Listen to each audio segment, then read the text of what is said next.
Okay, but it's a pleasure to welcome everybody. Erev Tov, and it's a pleasure to welcome Sarah Gordon, who, as I said, I want to wish her a triple mazel tov. Since she last spoke, she got married and has two kids and living in Teaneck. So it's a pleasure to welcome her back. She is the Senior Director of Israel Education. I don't know, AMAR for Unpacked for Educators, part of Open Door Media. I'm sure many of you have heard of Open Door Media, do all these media productions for Israel, etc. She previously served as Director of Israel Guidance and Experiential Education. I'm curious what that means at Mayanot High School, where she taught Talmud and shared a course in contemporary Israel. She spent 2 years in the GPATH program at Stern College, has a dual master's degrees in Jewish education and modern Jewish history from Yeshiva University, where she is now pursuing her EDD as a Wexner Fellow. So it's a pleasure to welcome her on Parshat Shmini. One of it's the middle parsha of the Torah in many ways. That's you have a Darush is the middle words of the Torah we have in this week's parsha, but I don't think that's your topic. So, Bakasha. All Bakasha. right. All right, here we go. Okay. Hi, everyone. I hope everyone's having a great evening. I want to first thank Rabbi Kelman and Torah in Motion for organizing tonight's Parsha Shir. It's great to be here, and it's great to be able to learn and share some Torah with all of you tonight. So, as Rabbi Kelman said, my name is Sarah Gordon, living in Teaneck. Currently work as a Senior Director of Visual Education for Unpacked for Educators. That's my day job. But when I'm not doing that, I really love to teach Torah, to learn Torah. So I really appreciate the opportunity for us to all learn together tonight. So our topic tonight is the story of Nadav and Avihu throughout Tanakh, which features the story of Nadav and Avihu in this week's Parsha, and Parshat Shmini. I want to spend some time tonight discussing and learning this major story. And I want to really do it in a couple of ways. Number one, we'll have a chance to delve into the actual story of Nadav and Avihu in the text itself, and we'll look at some of the traditional approaches as to what the sin of Nadav and Avihu could be. But then I also want to zoom out and look at some other narratives in Tanakh, which feature some parallels to this story of Nadav and Avihu. This is sometimes called intertextuality. And it's really when we have different texts in Tanakh that share parallel words or phrases or themes and are almost asking us to compare and contrast them in order to reveal new interpretations or aspects that we otherwise might not have seen. And then we'll have a chance to look at, as we think about what these other parallel narratives could be.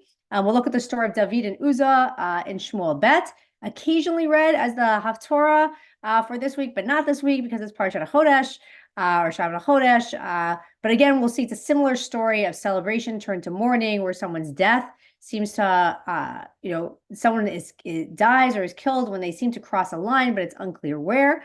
And we'll have a chance to explore that. We'll also reference the avodah, the service of Yom Kippur, and finally the story of Korach and the 250 Nisiyei Ha'idah, the tribal princes, which also seem to have parallels to the Nadav and Avihu story. So that's our ambitious goal tonight, to look at the story of Nadav Avihu and the parallels and see what lessons and takeaways we can have from all of that. So with that, let's jump right in. And if you don't, I'm going to share my screen for the source sheet.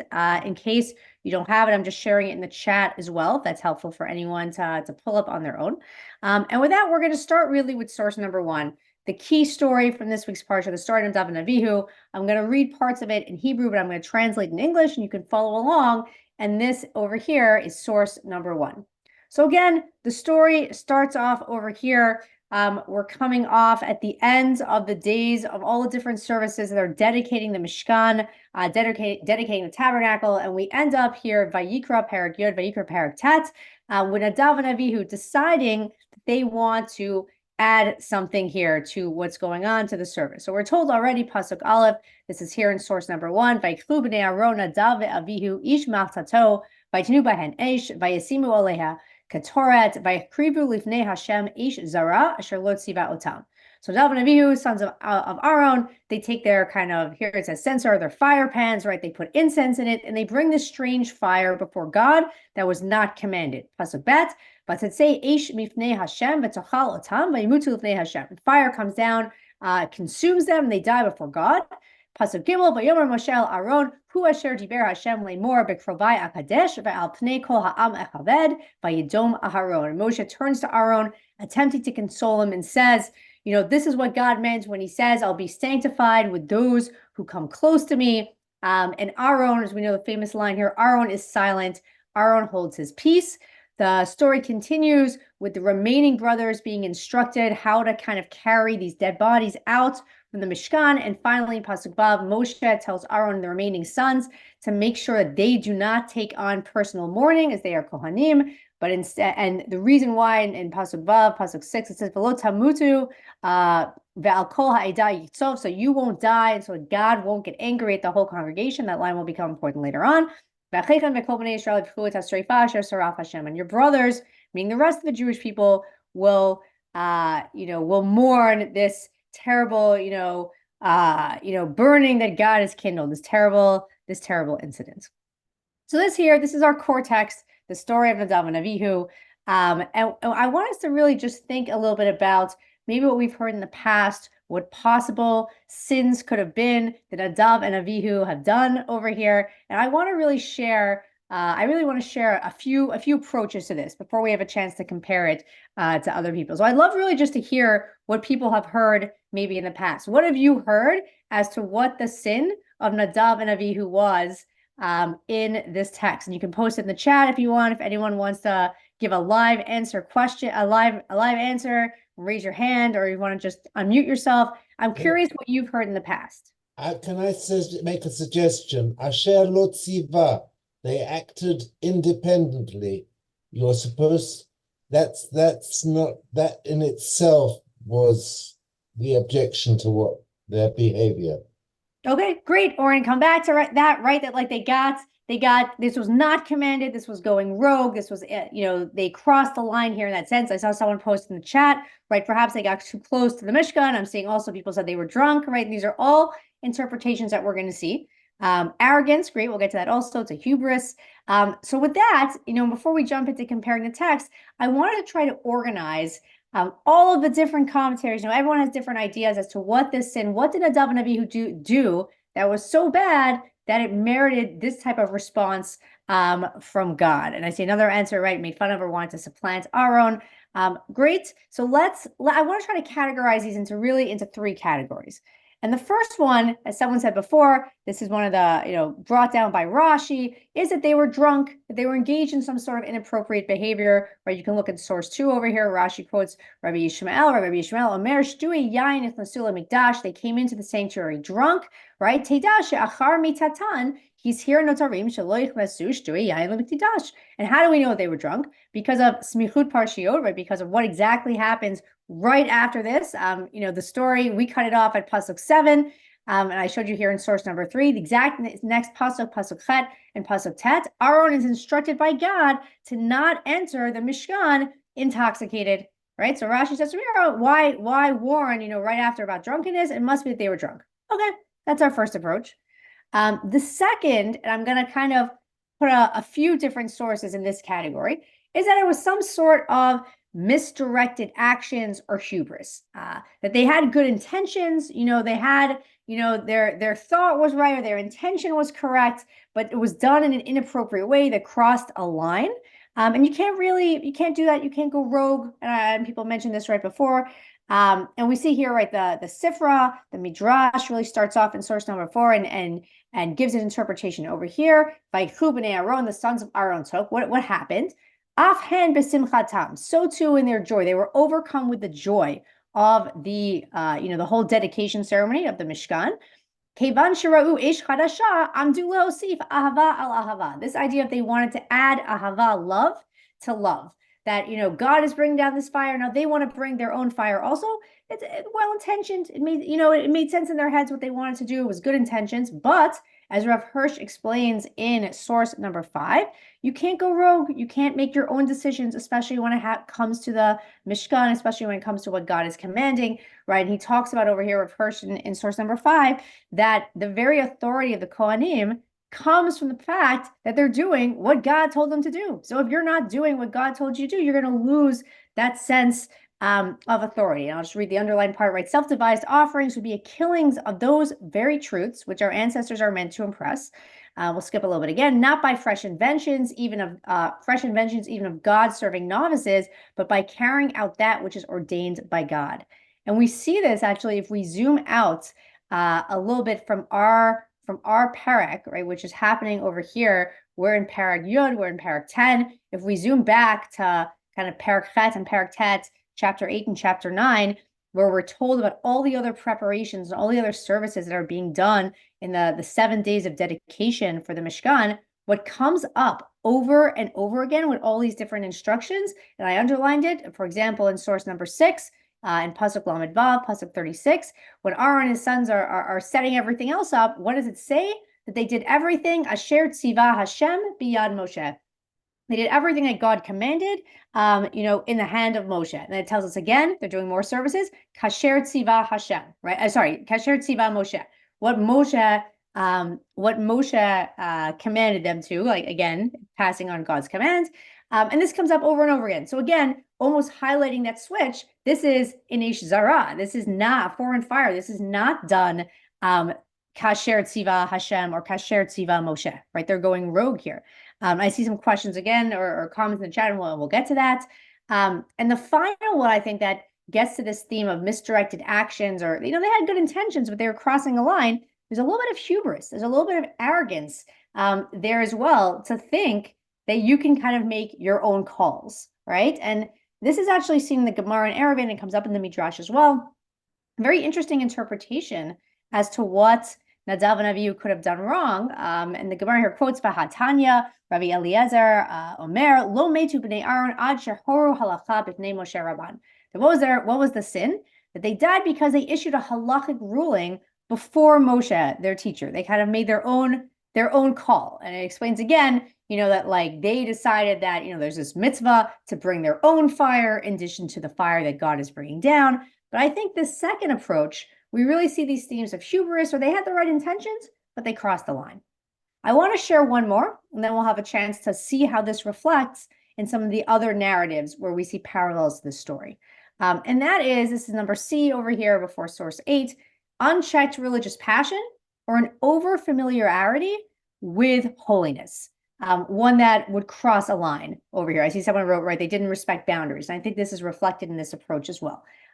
What's interesting over here is that this is not Nadav and Avihu's almost a first rodeo when it comes to kind of crossing a line in areas of Kodesh, or perhaps, becoming a little too familiar. And we're actually told in Shmot Perek Chaf Daled, here this is source number 8, that when Har Sinai happened, everyone else was kind of just watching it from the box seats, right, if you will. But Moshe, Aaron, Nadav, and Avihu, and the Shiv'im Zikinim, the 70 elders, had like front row seats. They were, front row seat here to what was happening at Har Sinai. And it says that they were able to get this kind of, awe-inspiring, much closer look at God, which is, explained here in Pasuk Yud, right? They saw, Livnat Saphir, this idea of like the sapphire stone under God's feet. So a closer view. But what happens in Pasuk Yud Aleph tells us something very interesting. Ve'el atzilei b'nei Israel lo shalach yado. The nobles of the children of Israel, God did not send his hand. Why? Or here, we'll say, it's trying to imply why. Because when they saw God, or they beheld God, they ate and they drank.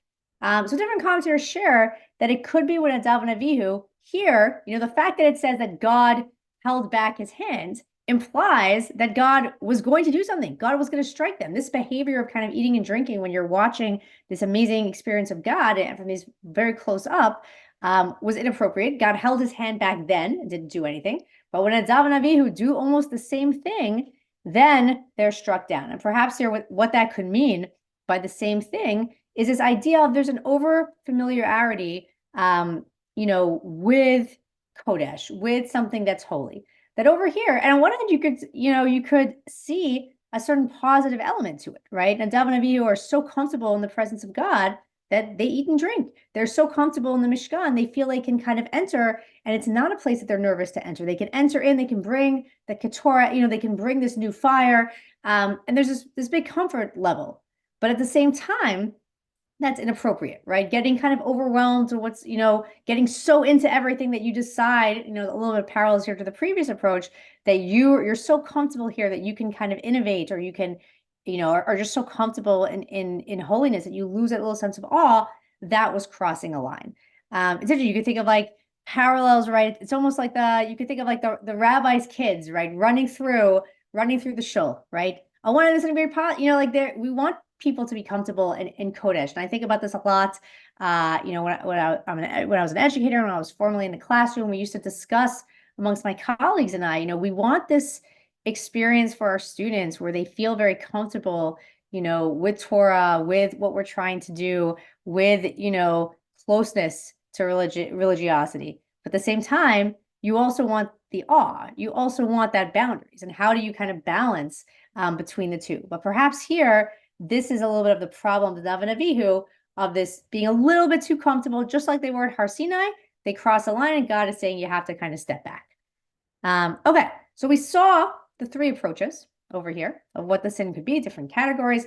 What I want to do now is I want to look at the stories where we see the echoes of Nadav and Avihu, where we see the parallels to their stories.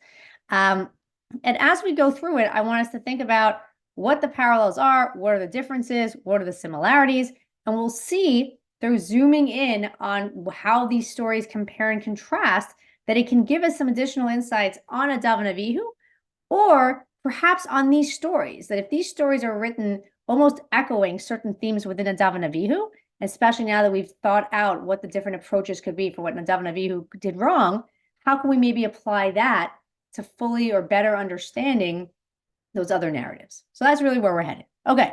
So the next thing, section 3 over here, our first parallel, we're going to look, as we said, the story of David and Uzzah in Shmuel Bet Perek Vav, in Shmuel Bet Perek 6. And as I read through it, I'll read through in the Hebrew and I'll translate to the English. I want you to think about what sounds similar to the story of Nadav and Avihu and where the difference is really coming out. So the context of the source is David is now bringing the Aron, where it's been, sitting in someone's house for many years, and he's now going to bring it up to Yerushalayim, bringing it back to Yerushalayim with a huge celebration, and again, David HaMelech feeling, his kingdom at least is at a point now where he can let's bring the Aron up. So we'll start with Pasuk Gimel. We'll start over here with Pasuk 3. So what do? They want to bring the ark up to Yerushalayim. V'arkivu et Aron al Elokim el Agalah Charasha v'yiseu mibeit Avinadav asher begiva ve'Uzzah ve'Achio b'nei Avinadav noagim et ha'Agalah Charasha. So they put the ark on a brand new wagon. They take it out of the house of Avinadav, which is who was hosting the Aron, and his two sons, Uzzah and Achio, are going to drive this new Agalah, this new cart. Okay, sounds good so far. And they go. Pasuk Dal tells us Achio is kind of like a little bit ahead of the Aron. Pasuk Hey, there is a huge celebration happening. David v'kol Beit Yisrael mischakim lifnei Hashem b'chol atzeit roshim v'kinorot u'b'nevelim u'b'tupim u'b'na'anim u'b'tel salim. David and all of the rest of Am Yisrael who's there, the Jewish people, are they're playing on musical instruments and all sorts of different musical instruments before, as this kind of procession is going. Vayavo ad goren nachon, vayishlach Uzzah et Aron Elokim vayochaz bo ki samtua habakar. And then when they get to Nashon's threshing floor, Uzzah puts his hand up. I guess the Aron looked like it was teetering a little bit off the Agalah, off the wagon, and he puts his hand out to stop it. And then what happens? Pasuk Chet, Vayichar af Hashem, Pasuk Zayin, Pasuk 7, Vayichar af Hashem be'Uzzah, God gets angry at Uzzah, Vayikeu sham Elokim al Hasal, Vayamat sham im Aron Elokim, and God strikes him down and he dies there. Pasuk Chet, Vayichar el David, al asher paratz Hashem peretz be'Uzzah. David gets very angry about how God struck down Uzzah. Vayikra l'makom hahu peretz Uzzah, and he names the place Peretz Uzzah in, I guess, memory, right, of Uzzah, who was killed there. And David is kind of very, temporarily, he gets his act together a little bit later, and we'll talk about that. Is kind of very, very upset about this whole situation. Okay. So with that, I don't want you to see the similarities yet, but I saw some people posted, right? Avinadav, right? People see the the similarity, right, in the name, Avinadav, sounds like Nadav and Avihu. Any other similarities that you saw between these stories? What echoes of the story of Nadav and Avihu do you hear in the story of David and Uzzah? Somebody died. Okay, good. Somebody died. I'll piggyback off of that, right? Somebody dies in a way that seems almost like one could argue it needs explanation, right? Is this an overreaction? Why was this person, what did they do that was so terrible? We know that he tried to stop the ark. Doesn't seem like such a terrible thing, right? And they're killed. Good. Anything else over here? Any other similarities people see? Okay, good. Trespass, right? So someone posted trespass and touching the ark. They were not commanded to support the Aaron, and they did. Okay, very good, right? This was, I'll touch on both, right? There's some kind of like getting too close to something holy, or it happens around here, the Aron versus the Mishkan. People just shared now, right, that they weren't commanded to, right? You're not supposed to, like, yeah, you thought it was a good idea to touch the Aron. I mean, people might, you don't want it to fall on the floor, but he wasn't commanded to do this, right? There wasn't a command. It was never allowed, or, you weren't ever granted permission to be able to do that. And here yeah. Both in public and both are involved with the verb Kedusha. Very good, right? Again, like connected was upset that they didn't take it, the Aaron would carry itself. Right, of course. Yeah. And I think we see, as I put here in the chart, right, in source number 10, right, both are happening in a time period of celebration, right? We're either dedicating the Mishkan or we're finally bringing the Aron, the Ark, to Yerushalayim. Number 2, this big celebration, we went from one extreme to the other. It turns from celebration to mourning. Someone is killed and it's not clear what they did wrong, but they were struck down when approaching or touching something Kodesh, right? Something holy, something on this very high level, right? The Aron, or again, entering, right, with the Mishkan, with their Ketoret, and the names, right? Avinadav, who's the bereaved father, right, in the David and Uzzah story, and the names in our story of Nadav ve'Avihu, right? So it sounds very similar. Couple of important differences, and we'll get to this in a minute, right? The reactions. Aaron is silent when his sons are killed. We're actually not told anything about Avinadav and his reaction, but we're told that David gets very angry. And what we'll see now is he's going to make some changes before he tries to move the Aaron again. So we've seen the connection, right? How these two stories are really, being drawn together. But what can we learn from this, right? What are we learning from the fact that we have these echoes in one story of another? So with that, I think this story really highlights what we had said was one of the approaches to Nadav and Avihu's sin, and that was the third one, of an over-familiarity with Kedusha, with holiness, that leads to one then crossing the line. And I think we see this in the 2 changes that David implements when he tries again to bring the Aron up to Yerushalayim. And for this, we're going to look at source 11 and 12, where the story continues. This is here in Divrei Hayamim, telling us about David trying again. So the first thing we're told over here, and David looks like he did some cheshbon hanefesh, right, some introspection to figure out what exactly went wrong. He talks to kind of like all of the Kohanim, Leviim, that are going to help him try to bring the ark back now, time number 2. And in Pasuk Yud Gimel, Pasuk 13, he tells them, What is it? Why did God kind of like come out and strike us before? It's because we weren't doing it according to what was supposed to be done. And I think someone mentioned or referenced this before, right? So he's like, so now we're going to do it again. And what's going to happen in Pasuk 10:5? Vayisu b'nei Leviim et Aaron Elokim kasher tziva Moshe kedvar Hashem, right? Emphasize over here. They're going to carry the Aaron just like it was commanded to Moshe, in the name of God. B'ktafam b'matot alehem. They're going to carry it on their shoulders. If you've seen like any of the images ever, not actual pictures, right? But like drawings or anything people come up with, they always show kind of people are holding the Aron, right? With kind of like the poles, right? Everyone's kind of holding the poles and they're schlepping it, they're carrying it that way. And that really is it's saying over here, this is the legal or halachic, however you want to frame it, way, or the way that was commanded to carry the Aron. It's not supposed to be on an ark. It's supposed to be on your shoulders. So that's the first switch David makes, is now we're going to hold it on our shoulders. We're going to actually do it what we were supposed to be doing. No more, switching things with putting it on the wagon. And then in source number 12, this is still a celebration, but it's a little bit more of a serious tone. Perhaps while the last one was kind of like a big party, and this could be, I'm going to argue here that perhaps it's a little bit more intentional, but it could also be seen as just, well, the last time we did this, someone died, so like you're not going to have a full celebration.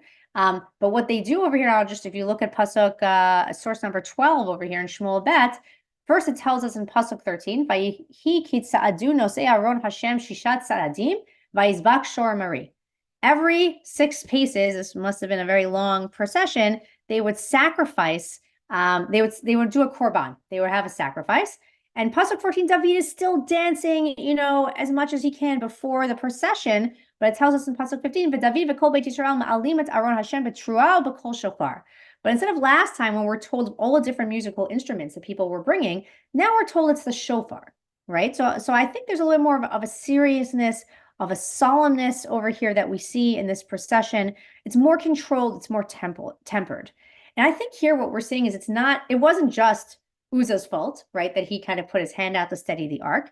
But I think this comparison between this story and Nadav and Avihu really highlights the issue with too much familiarity with Kiddusha, right? Here, the whole environment is one of familiarity, right? There's a huge party.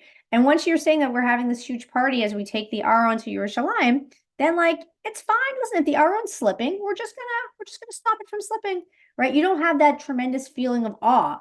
And on one hand, right, there could be this reaction. David is clearly very upset about what happened, that, isn't this an overreaction from God? But at the same time, the message seems to be no, Kiddusha or holiness is serious business.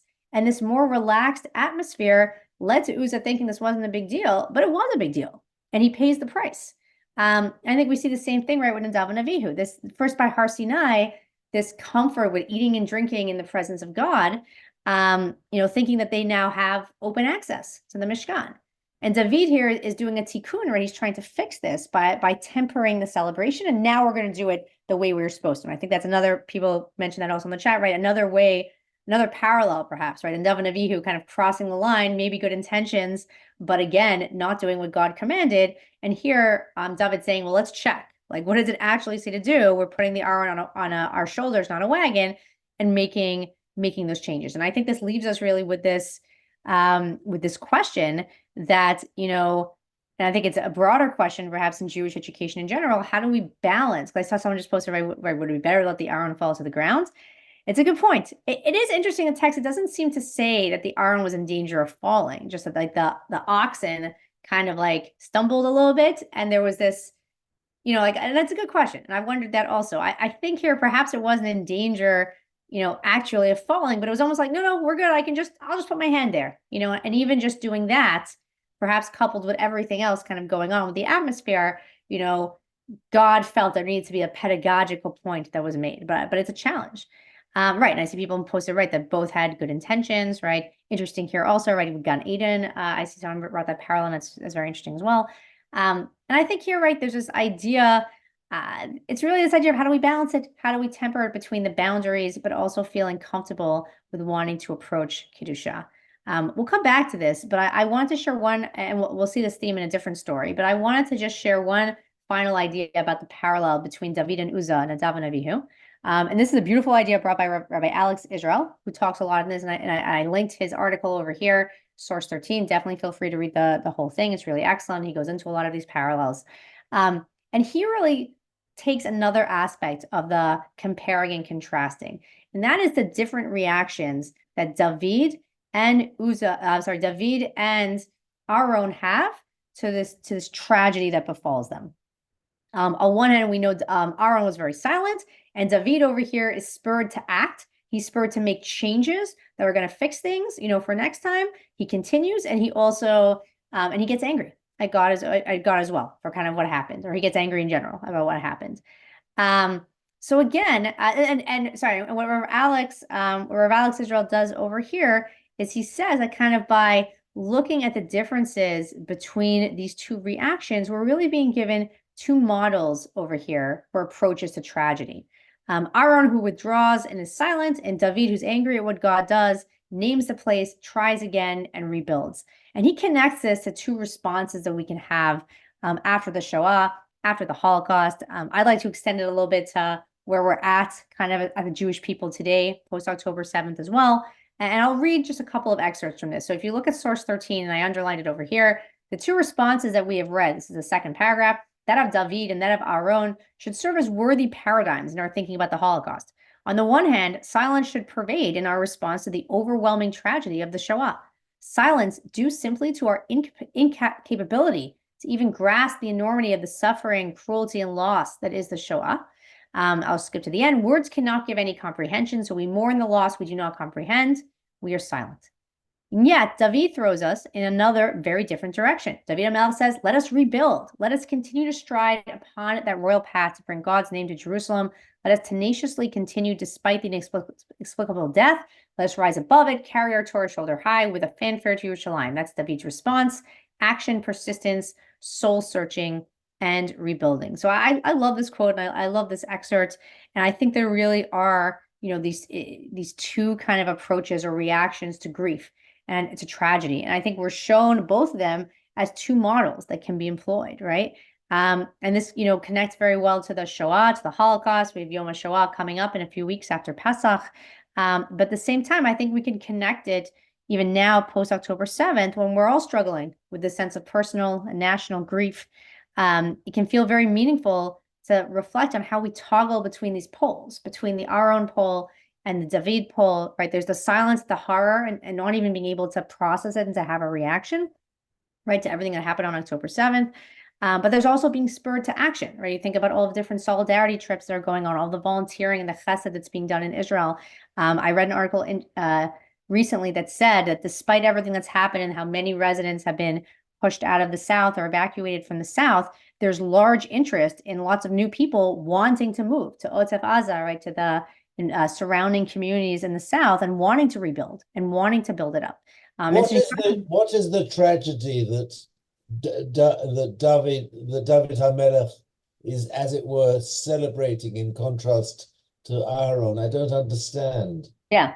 No, I'm happy to clarify. I think over here, David is angry and upset about Uzzah's death. Why did Uzzah have to die? Why can't he, when it ends almost that story of David almost asking, I'm just going to skip back up over here, of almost like when, David's afraid of Hashem, and it says over here, like, Ech yavo elai Aaron Hashem. How is the Aaron ever going to come to me? How am I ever going to be able to bring the ark to Yerushalayim, right? So he's torn up over Uzzah's death and about how, like, it looks like his plans are stalled, that they're not going to continue.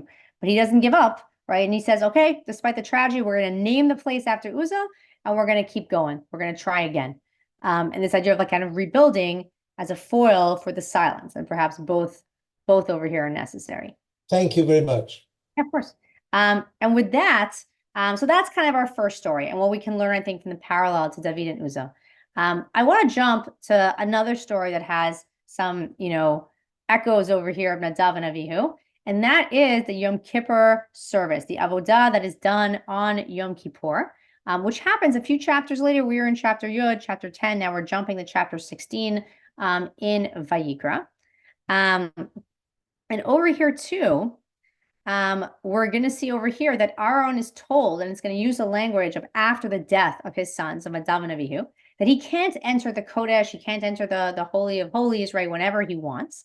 But only in this specific way, only when he follows these specific instructions, these specific korbanot, these specific sacrifices, and the complicated avodah, the service of Yom Kippur, is described, culminating in Aaron using the ketoret, using the incense, as a way to almost shield himself when he does go into the Kodesh Kedoshim. Machloket, debate whether that's, now it's, or then it was once a year, or whether this was any time that he wanted to go in, but we'll put that aside for now. But what's interesting over here, and I'll read part of it, and I want to share another idea that I think is going to echo a little bit what we've said so far about Nadav and Avihu. So over here we said, source 14, it starts off pasuk aleph, Vaydiber Hashem al Moshe acharei mot shnei bnei Aaron b'kirvatam lefnei Hashem v'yamotu. God speaks to Moshe after the death of the sons of Aaron, right, when they got too close to God and they were killed.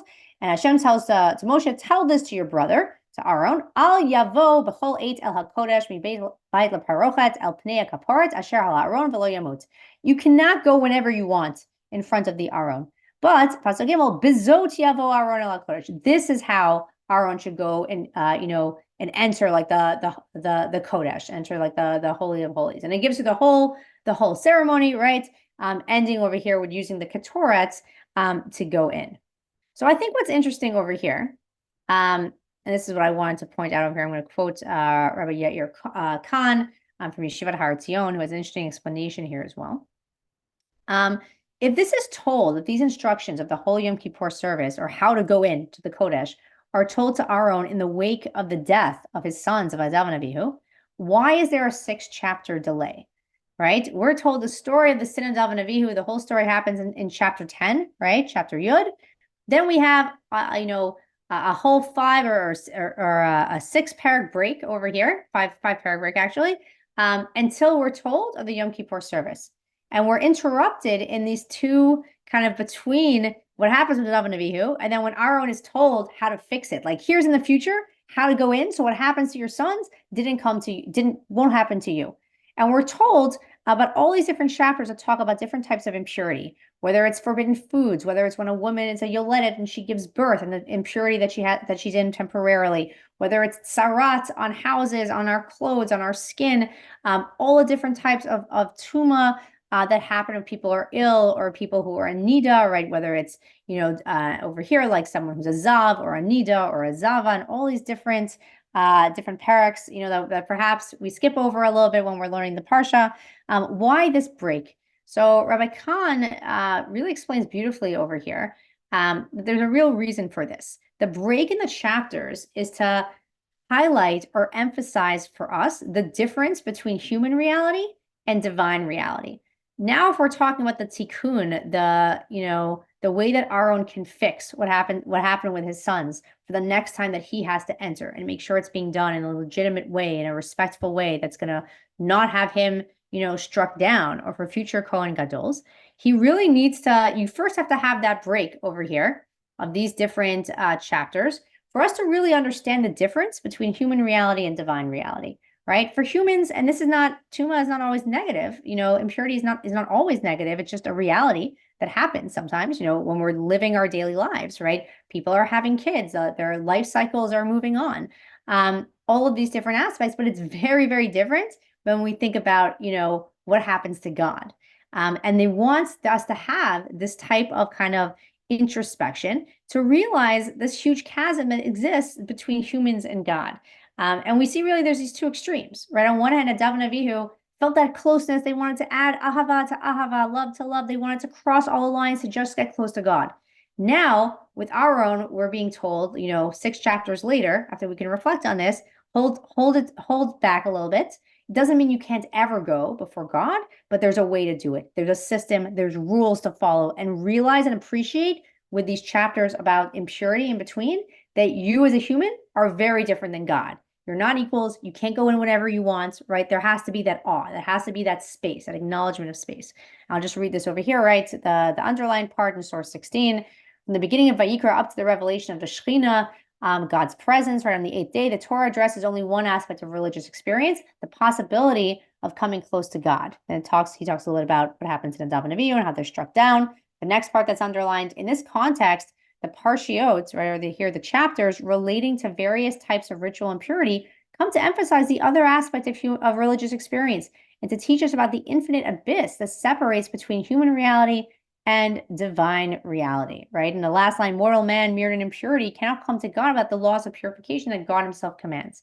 And I think, I love this idea over here because I think that on one hand, it's telling us that we really need to understand this difference between humans and God. And only then can you have a more tempered approach to get close to God. Doesn't mean you can't get close. You can, but it has to be done in an official way, right? Bezot yavo Aaron. This is the way that Aaron is going to enter the holy part, not whenever you want, through this ritual. We need those boundaries, that tempering that Nadav and Avihu lacked in their religious zeal and their religious passion. It's interesting. I saw someone here, right, is asking a question about Aaron as the Kohen Gadol and the sin of the golden calf. So perhaps a shir for another time. But there do seem to be a lot of parallels actually in the Yom Kippur ritual, the service on Yom Kippur, a little bit, and even in the Mishkan, even what we're reading now, to Aaron's role in the Egel HaZahav with the golden calf, and perhaps that there's both of these serve as a tikkun, or both of these might serve as an atonement for what Aaron did, but we'll save that shir perhaps for another time. So we've seen so far, we looked at one very parallel story, right, with David and Uzzah, and how we can draw out from that about the sin of Nadav and Avihu. And we saw the theme over there being too comfortable with Kiddusha, and we saw the differences between the reactions of Aaron and David. And now we're seeing with the Yom Kippur service again, with those break in between the story of Nadav and Avihu and the story of the Yom Kippur service of the Tuma of impurity, that we really have to understand that we're different from God, and that there really needs to be this tempering, these boundaries. Boundaries, if you want to be able to approach Kiddusha, holiness, it has to be done with rules, and it has to be done with boundaries and a real awareness of where we are at. And that's what we've seen so far.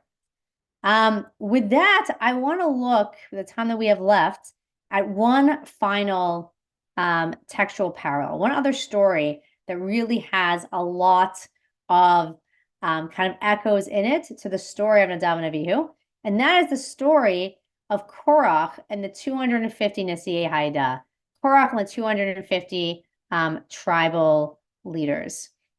So over here, we're going to skip now to section 5, our final section. We'll look at source number 17. And for many of us, we might be familiar a little bit with the Korach story. We're going to start it a little bit already into the story, so I'll just give a quick recap, right, as we're probably familiar. We know there's a few different disgruntled groups of Jews in the desert that are all, for separate reasons in these different groups, annoyed and basically done with Moshe and his leadership.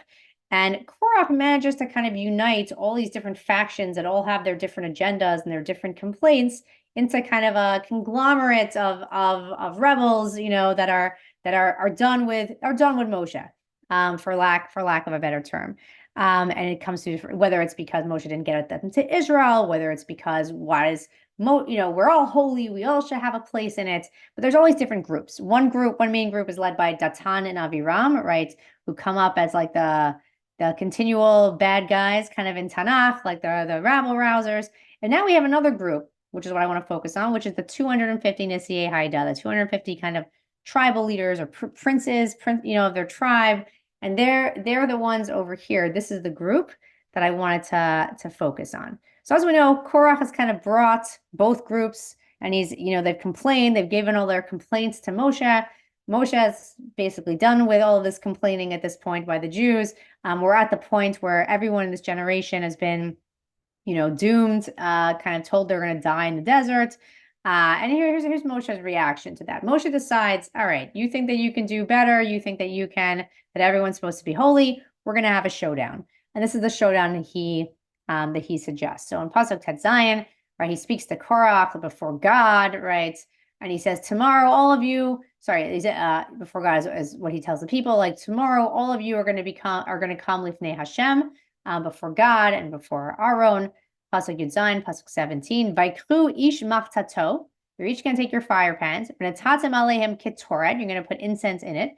V'ikravtem lifnei Hashem ish machtato. And you're going to bring them all before God. Each of you with your fire pans. Chamishim u'matayim machtot. The 250 of you, you'll have 250 fire pans. Ve'ata ve'Aaron ish machtato. It's like all of you guys, the 250 with your fire pans, and Aaron with his fire pan. Okay? Pasuk Yudchet. They do it, right? Veikhu ish machato, v'tznu aleim ish, v'yisimu aleim ketoret, v'amdu petach ol moed, u'Moshe ve'Aaron. So the showdown happens, right? Everyone's got their fire pans. What's going to be? And as we, and then there's a little bit of a break where, the whole community, Korach gets everyone to come and watch the showdown. Hashem wants to wipe out the whole nation, right? And Moshe and Aaron fall on their faces and plead for mercy, right? In that line, Pasuk Chabet, right? Al kol ha'edah tiktsof, right? They say to God, like, are you going to get angry on the whole nation just because of this one, these rebels or this group of complainers? And finally, what happens at the showdown? Pasuk Lamed Hey, Pasuk 35. And fire comes down and consumes the 250, it says over here, contestants, right? People, leaders that were bringing the Ketoret. I don't want you to see the similarities just yet. Okay. I would love to hear. Feel free to post in the chat. Feel free to unmute yourself. What parallels do you see between this story and Nadav and Avihu? What are the echoes that you're seeing? And Hirsch says Ish Machto in the case of Nadav and Avihu shows that they wanted to do their own thing, Asher Lo Tziva. But here, Ish Machtato, they're actually doing what they're told. So it's against Hirsch's explanation.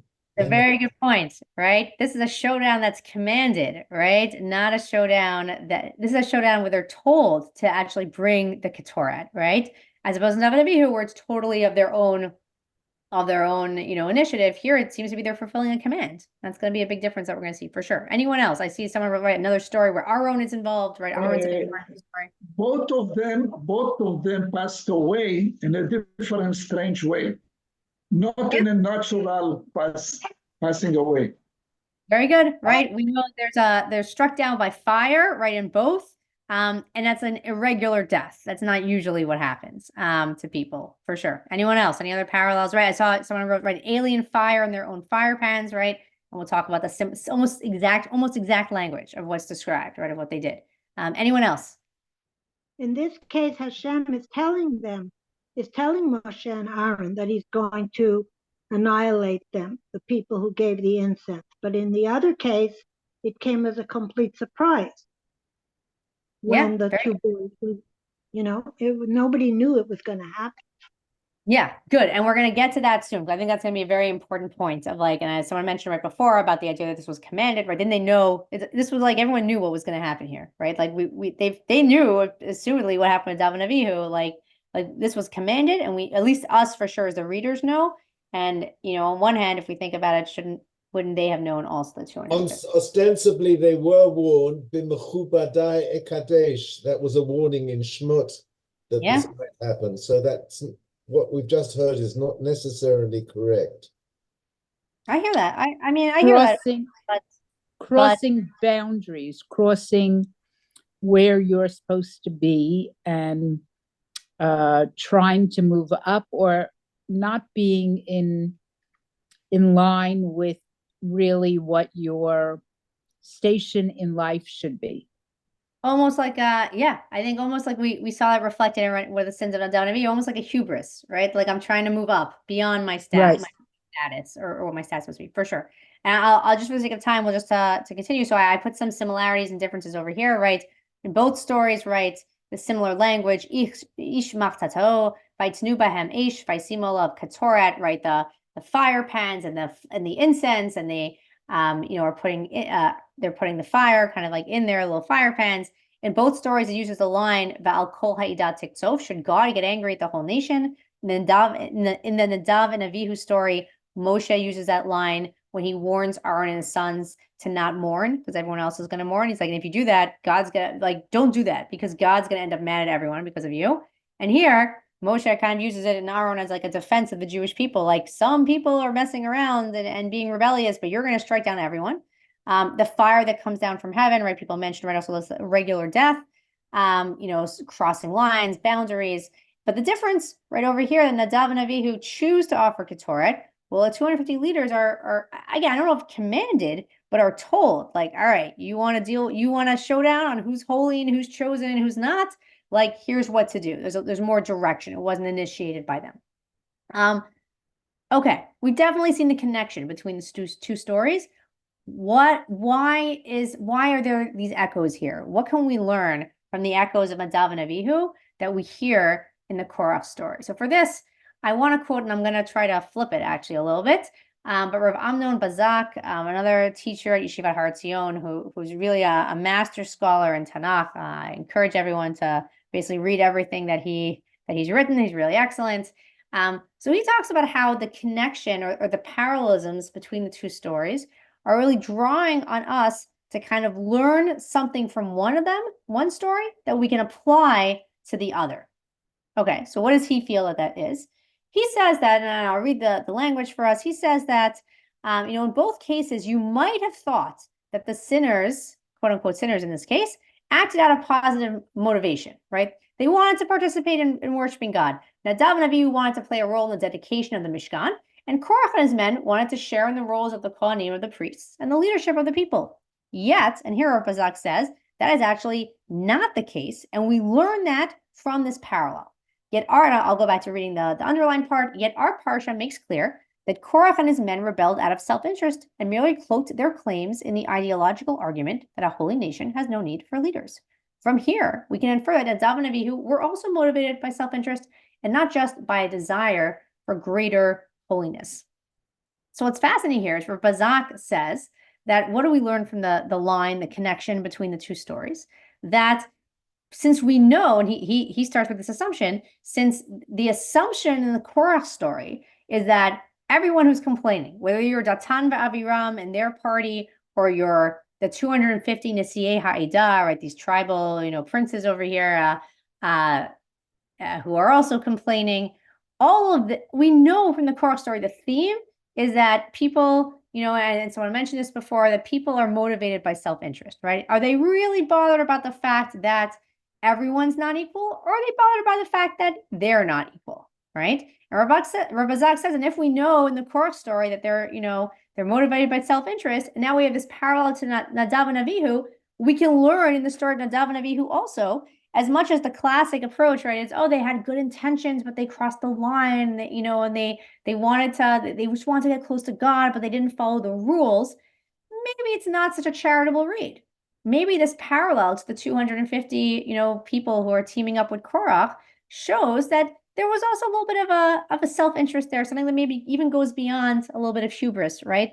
This idea of, so I mentioned this, right, wanting to rise above your station, wanting to be maybe it's not so much about familiarity with holiness or the Kodesh, but I can go in whenever I want, right? I own this, right? I have a certain kind of stature here, whether it's like I'm our own son, or I have certain, I was at Har Sinai and I have, I closer seats there. But this idea that maybe there's also a little bit of self-interest, it's not as a charitable read. That's one approach. A second approach that I'd like to suggest is the complete inverse. I think we can take what Bazak is saying is that the link between the stories is for us to learn from one to the other, but maybe we flip it. Maybe we say that just as with Nadav and Avihu, perhaps, the simplest approach or one way of interpreting that story is that they had good interests. They had good intentions. They were good people. They just wanted to get close to God, but they acted in an inappropriate way. They didn't have those boundaries. They crossed the line, but in their hearts, they had good intentions of wanting to get close to God. And that's the charitable read. Maybe we can apply that to the 250 Nesiei Ha'edah. That unlike Datan and Aviram, who consistently, they're like the rabble rousers, like their group is like, you're the worst leader, Moshe. You never got us to Israel. They forget that they're not going to Israel because of their own sins, right? Those people are like, they're the worst, right? Those people are the ones that are complaining against Moshe. They're causing all the trouble. But the 250 who are coming before Moshe and saying, isn't the whole nation holy?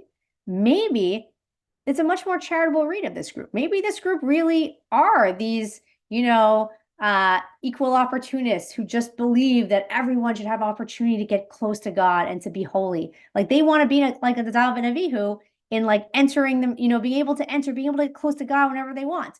And again, their request or what they want is inappropriate, right? Different people have different stations, and you can't move up when it comes to Kedusha, when it comes to holiness, but maybe it's a much more charitable read on the 250. Like they're not like Datan v'Aviram. They're like Nadav v'Avihu, right? Good intentions, bad actions.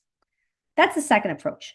And with our last few minutes, I want to give perhaps a third approach as well. And someone mentioned this kind of one of the questions before. Rav Chanoch Waxman, also from the virtual Beit Midrash over here from Yeshivat Har Etzion, has a really, I think, fascinating, you should read the whole article, and I put the link over here, really fascinating approach. But he tries to address the question of that when Moshe suggests this whole showdown in the Korach story, right, of everyone's going to bring Ketoret, everyone's going to bring incense in their fire pans, and God's going to choose who he's going to choose, and that's how you're going to see what's going on. How did the 250 not remember what happened with Nadav and Avihu, even though Moshe is telling them to do it. It's almost like, well, if you want to, here's a test to do. Here's what's going to happen as a test. Why go through with it? They know that Nadav and Avihu were killed from a fire from heaven from doing almost the exact same thing, right? You know it's going to end with death. Why do it? And this is the question that really Rav Waxman over here sets up in our last source in source 20. And I'll just read the underlined part. Do they not remember what happened to Nadav and Avihu? Or do they think that their acts will not be considered a violation and that the challenge is in fact a real test, something other than a sophisticated death threat? Or perhaps they are quite aware of the risk of death, but are nevertheless willing to take their chances, right? Did they not know? Did they really think, and someone mentioned, right, well, Moshe is telling them to do this. Maybe they think that gives it legitimacy, but apparently they're also not satisfied with Moshe, right? So like, what's going on in their heads that they know what happened with Nadav and Avihu, and they're going to do this test anyways? And the answer Rav Waxman gives is despair, which sounds depressing, but I think that, can be maybe an empowering message as well. And he says that, there's different debates over when this story happened. I mentioned before there is an approach. It's that this story of Korach, we're not exactly sure what year it happens in, but it happens during the gap years, basically, when the Jews are just wandering the desert and this generation is just waiting to die, right? And we have this whole break in Bamidbar of like silence. Like we're not really told so many stories about this time. It's like a very depressing time period. And Rav Waxman says that, really there was just this tremendous despair that the Jews had at that time where they were just waiting to die and they knew they weren't going to be able to go into Israel. And he uses this to kind of answer what's going on. And I'll just read the last kind of paragraph over here, right? So the second last paragraph, why do they persist? On some level, the answer can be stated in one word, despair. And I'll skip a little bit down. While God had not commanded Nadav and Avihu's offering, and it was truly a foreign fire, the incense test constitutes a different story altogether.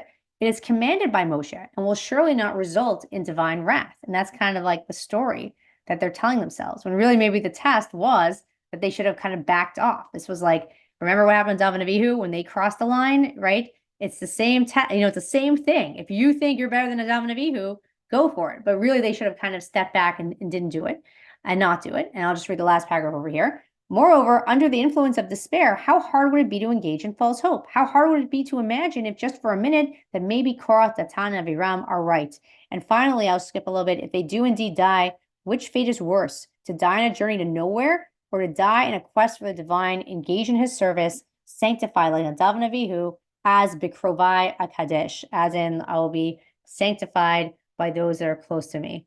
I think over here, I think this is fascinating, his take, that he's really highlighting the difference again between Datan and Aviram and the 250. That it's still inappropriate what they did, but it's a more charitable read, right? They're just in despair and they're thinking, maybe God will choose us, right? Maybe we're different than Nadav and Avihu. Maybe we're better. Maybe our cause is just. Maybe Moshe is wrong. Worst case, we die, but we're going to die anyways. So like, maybe this way it means something. But ultimately, again, it's incorrect, right? It's good intentions, but it's crossing on the line. So with our last minute, I just want to recap everything that we did tonight. We spoke about Nadav and Avihu. We spoke about the different reasons for their sin, whether it's drunkenness, whether it's good intentions, but inappropriate actions and hubris, whether it's having too much familiarity with Kedusha, with holiness and crossing lines. We looked at parallels to the David and Uzzah story in Shmuel Bet, similar issues with religious passion unchecked and a lack of boundaries, right? And this just over familiarity. We saw the service, the Avodah of Yom Kippur could be a tikkun and a rectification, right? For the sin of Nadav and Avihu, placed intentionally after the chapter is about impurity, right? Highlighting the differences between us and God, and that we can't approach God whenever we want. We have to have those boundaries. And finally, we paralleled it to the 250 people in the Korach story. And again, seeing that like it could be just how the 250 had wrong intentions, inappropriate intentions. They were a little bit more self-serving, maybe also Nadav and Avihu. Or it's the opposite, right? Maybe we have a more charitable read. And we saw that with the brilliant insight by Rav Waxman at the end of the power of despair maybe allowed them to forget what happened to Nadav and Avihu. And I think the takeaways for us, firstly, as learners learners of Tanakh, is to always look for the parallels between stories in Tanakh and to think about what can be learned from these comparisons. And finally, here, the bigger essential questions can be drawn out. What are appropriate ways to relate to holiness? How do we balance fostering or wanting to create closeness with God with a relationship that also sets out boundaries, right? A question you can probably ask about all relationships. And finally, how do we view the characters in Tanakh narratives? Specifically in Nadav and Avihu in the 250 Nisiei Haida, do we view them more charitably or more critically? And what lessons can we take for ourselves? Thank you so much to everyone. Thank you again to Rabbi Kelman and to Torah in Motion. I'm happy to stay on if people have any questions in the chat or anything like that. Otherwise, thank you so much. And Thank you. I think you got a number of the questions in chat, but you can take a quick look. And I'll just let people know. Of course, my shir tomorrow on the Siddur at 9:15. We just started the Shmon Esrei last week, so we're going to get Shem's Vatay Tivtach tomorrow. Sarah, do you have an email address? Because I want to send you something. sure, I'll post it in the chat and it's on the source sheet as well. Okay. All right, and then, okay, any questions, comments? Okay, otherwise here, I'm just putting. Sarah, Yeah. great shiur, great representation from Montreal in Hebrew Academy. Thank you. Thank you. Yes, I forgot to mention earlier, I grew up in Montreal, so I love being able to connect again with Toronto through proxy. Yes. I apologize for not mentioning that. That was a mistake on my end. I apologize. But it's not in your official bio that That's you're true. That's true. I got to stick it in there somewhere, you know? Yeah, you got to put it in there. Us Canadians, we have to stick together. Okay. All right. Okay. Then, like I mentioned, Siddur class, Rabbi Leiptag will be starting actually stuff on Pesach on Sunday. We'll send you all the Pesach information, hopefully just before after Shabbos, in addition to the Yom Ayun. But this Sunday and Monday are regular shiurim. Menachem Leiptag, Benny Gesundheit, Mark Shapiro. Rabbi Shulman just finished, of course, a series on Kohelet, but he'll be giving a Pesach talk the following week, and we'll keep you posted by the emails. Okay, everybody. Look forward to seeing you, and please invite a friend to come and join the learning. And thank you again, Sarah, and all the best. Okay. Thank you so much. Sarah, How I didn't old get are the the kids? How email old are the address. kids? My daughter just turned 3 and my son's almost a year and a half. So. Okay. there we go. Sarah, I didn't get the email address on the Here, chat. I'll post it again. Otherwise, you can definitely get it from Rabbi Kelman also. Just send me an email, and since He'll I pass have it on your to anyone permission to share it, I will do that. But here it is on the bottom. Yes, Sarah. Okay, there you go. Okay, everybody. Laila Tov. So much. Shabbat shalom. And be Bye. well. Shabbat shalom v'chodesh tov. Okay, Chodesh, Parshat Chodesh Tov, and we'll have a chance to wish Chodesh Tov hopefully before Sunday, Monday. But yes, Parshat Chodesh Tov. Yeah, okay, very good. Chodesh Tov, thank you. Chodesh Tov. Bye. Thank you.